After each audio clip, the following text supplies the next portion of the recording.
In June 1983, Texas Ranger Phil Ryan pulled over a drifter named Henry Lee Lucas for unlawful possession of a firearm in Montague County, Texas, near the Oklahoma border. It seemed like a routine arrest, but within days, Lucas began making confessions that would send shockwaves through American law enforcement. What followed became one of the most disturbing scandals in criminal justice history, not because of the murders Lucas committed, but because of the murders he didn't. This is the story of how a barely literate drifter manipulated an entire system, how law enforcement agencies abandoned basic investigative principles in their desperation to close cases, and how the truth was finally exposed by journalists who refused to accept convenient lies. Henry Lucas was born on August 23, 1936, in a one-room log cabin in Blacksburg, Virginia. His childhood was a catalogue of horrors. His father had lost both legs in a railroad accident and was an alcoholic. His mother, Viola, was a violent alcoholic prostitute who reportedly forced young Henry to watch her have sex with clients and made him wear girls' clothing in public as punishment. She beat him regularly and once struck him so hard with a piece of lumber that he was unconscious for 3 days. At age 10, his older brother accidentally struck him in the left eye with a knife during a fight, an injury that went untreated and eventually led to the eye's removal. These early experiences of abuse, humiliation, and neglect shaped Lucas into a deeply damaged individual who would spend most of his life in and out of institutions. In March 1960, during an argument at her home in Tecumseh, Michigan, the 23-year-old Lucas killed his mother. He stabbed her in the neck with a knife. He was arrested, convicted, and sentenced to 20 to 40 years in prison. He served 10 years before being paroled in 1970. Shortly after his release, he attempted to kidnap a 15-year-old girl at gunpoint and was sent back to prison for another 5 years. Upon his release in 1975, Lucas began drifting. He eventually met Ottis Toole, an arsonist and drifter from Jacksonville, Florida, and the two formed a partnership based on crime, drugs, and what Lucas would later describe as mutual depravity. Toole had a young niece named Becky Powell who was intellectually disabled. According to Lucas, he and Powell became romantically involved and traveled together with Toole throughout the late 1970s. This period remains murky, but what is confirmed is that Lucas killed at least 2 people during this time. In 1982, during an argument, Lucas stabbed Becky Powell to death in Denton, Texas, then dismembered and scattered her remains.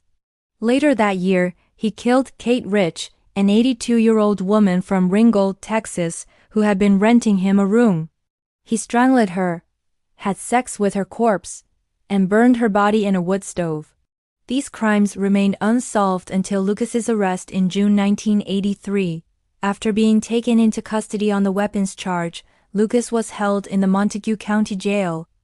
According to Lucas, he was stripped naked, denied cigarettes, placed in a cold cell without bedding, and denied access to an attorney for 4 days. Whether or not these claims were true, Lucas decided to confess. He told jailers he had information about murders. He led investigators to the remains of Becky Powell and Kate Rich. Then something extraordinary happened. During a court appearance in the Kate Rich case, Lucas blurted out that he had killed at least 100 more women. The floodgates opened. Lucas was transferred to a jail in Georgetown, Williamson County, where Sheriff Jim Boutwell created the Henry Lucas Task Force. Boutwell housed Lucas not in a regular cell, but in a comfortable room at the sheriff's office. Every morning, Boutwell would bring Lucas to his office, give him cigarettes and whatever drink he wanted, and present him with case files of unsolved murders. Lucas would read through the files, look at photographs, and then confess. Detectives from 40 states traveled to Georgetown to interview Lucas. By 1985, he had confessed to over 600 murders. Police agencies across America were closing cases at an unprecedented rate based solely on his word. Lucas became a celebrity. People asked for his autographs. He was treated to steak dinners, hamburgers, and strawberry milkshakes. He was allowed to walk around without handcuffs and given access to color television. For a man who had spent most of his life in poverty and institutions, this was paradise. What made Lucas so convincing was the accuracy of his confessions. He could describe crime scenes in detail, knew what victims were wearing, and could provide information that supposedly only the killer would know. But there was a simple explanation for this. Investigators were feeding him the information. They showed him case files, crime scene photographs, and autopsy reports before recording his confessions. Sometimes they would drive him to crime scenes so he could recognize them. Lucas wasn't leading investigators to evidence. They were leading him. And he was smart enough to play along. As he later admitted, he confessed to embarrass law enforcement and prove how lazy and incompetent they were. The first crack in the facade came from journalist Hugh Aynesworth of the Dallas Times-Herald. Aynesworth had been interviewing Lucas and noticed inconsistencies in his stories. He partnered with fellow reporter Jim Henderson, and together they spent 15 months meticulously investigating Lucas's claims. They gathered work records, traffic tickets, signed checks, insurance forms, and interviews with Lucas's past landlords and employers. They compared these documents to the dates and locations of murders Lucas had confessed to. The results were devastating.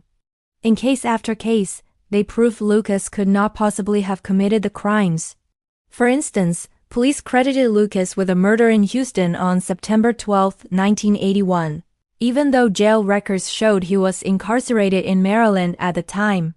They accepted his confession for a September 9, 1975, murder in Tyler, Texas, despite employment records proving he was working at a mushroom farm in Pennsylvania that day.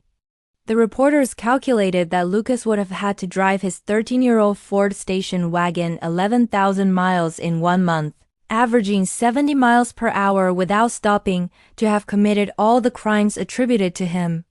When the Dallas Times-Herald published their findings in April 1985, the reaction was explosive. Texas Attorney General Jim Mattox launched an official investigation that reached the same conclusion. Mattox's report stated that, when Lucas was confessing to hundreds of murders, those with custody of Lucas did nothing to bring an end to this hoax. McLennan County District Attorney Vic Feasel, who had been suspicious of Lucas's confessions in cases in his jurisdiction, convened a grand jury. The evidence was overwhelming. Lucas was a fabulist.